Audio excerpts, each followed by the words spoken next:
All right, it's time for you and me to deposit into the bank of geek cred.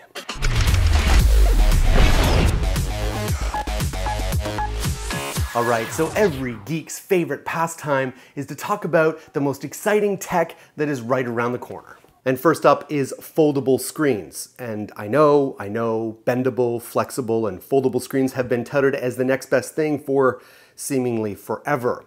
And there's obviously been a ton of talk behind closed doors, but now we have actually tried a working prototype from Lenovo. And Samsung has also showed off its stretchable display technology earlier this year. There have been many rumors and leaks regarding Samsung's Galaxy X foldable phone this year. The latest reports suggest an announcement sometime in 2018, but after a number of dates changed, company insiders no longer seem to know if this device is right around the corner or will continue to remain on the sidelines for another few years. In truth, we've already seen early flexible display ideas implemented in the likes of the LG G Flex and the G Flex 2, and Samsung's Edge technology is based on similar underlying principles.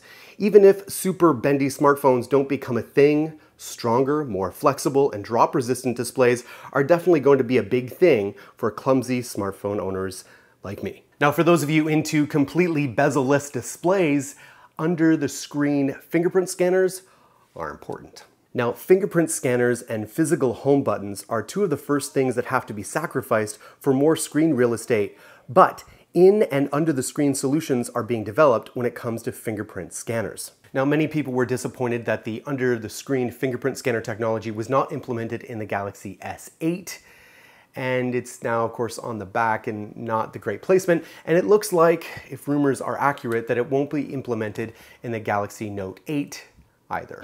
Now, next up is a new technology that doesn't get much airplay, and that's zoom lens cameras. Dual camera technology hit mainstream last year, with a number of flagship, mid-tier, and even budget-oriented models supporting a variety of configurations. While some dual camera setups aim to improve image quality and offer up new shooting modes, the other trend we've seen adopted by a few manufacturers is their use of improved zoom functionality. Telephoto lenses have been available as third-party smartphone accessories for a while now, but they're often a bit inconvenient to carry around with you.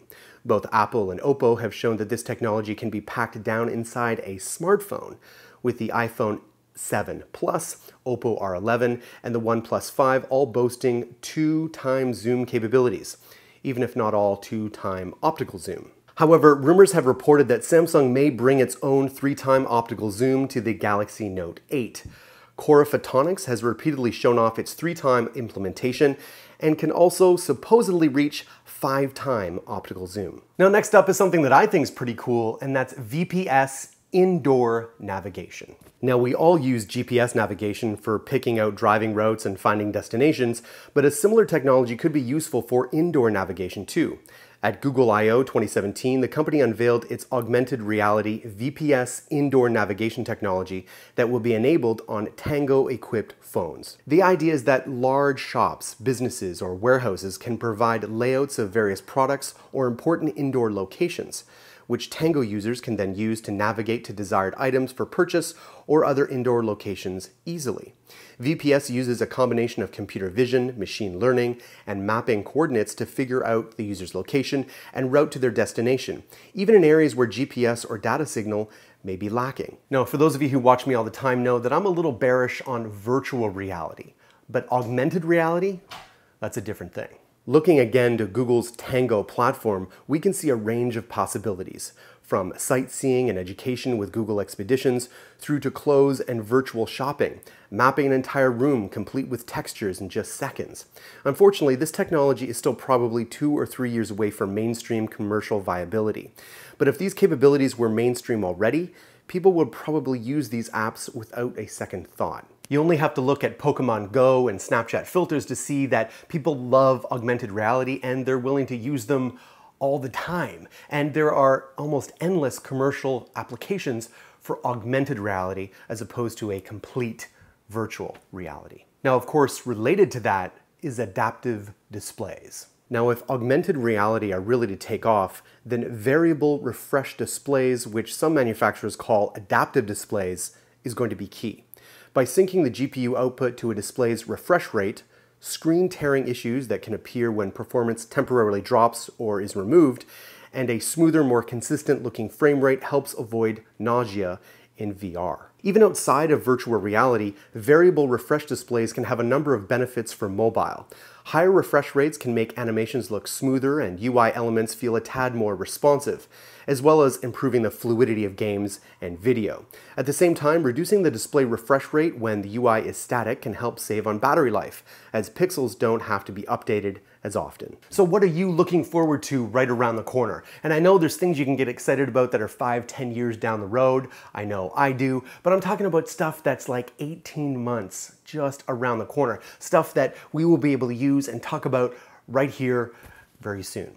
Let me know what you think in the comments below or on Twitter. Now, if you are a developer or an aspiring developer, code is your world. You create it, tweak it, and lovingly obsess over it, so picking the right repository management tool is super important. That's why our sponsor at Atlassian created Bitbucket.